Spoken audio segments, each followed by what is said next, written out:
It's been a long journey. I was an IT executive for a huge portion of my career. And while I loved leading teams, I definitely felt unfulfilled.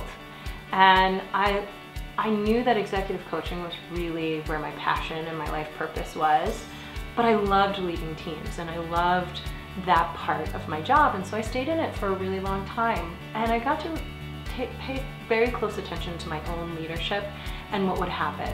And what I noticed for myself, I've always been very passionate about wellness and nutrition, that there were moments in my career where I just allowed the business to take over. I stopped focusing on my own health, I stopped focusing on myself, what was important to me, and I was just all business. I was so dedicated to the company that I forgot to dedicate to myself.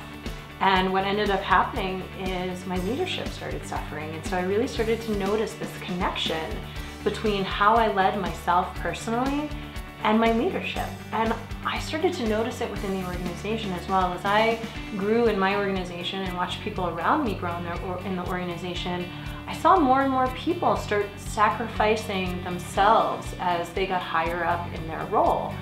And I wanted to understand, like, is it stress? Why are we letting go of these things that are so important for the business when really it's hurting the business in the long run by not leading ourselves and being able to lead out?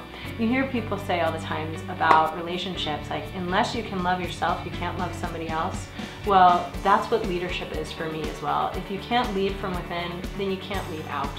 And that's really how I started to notice this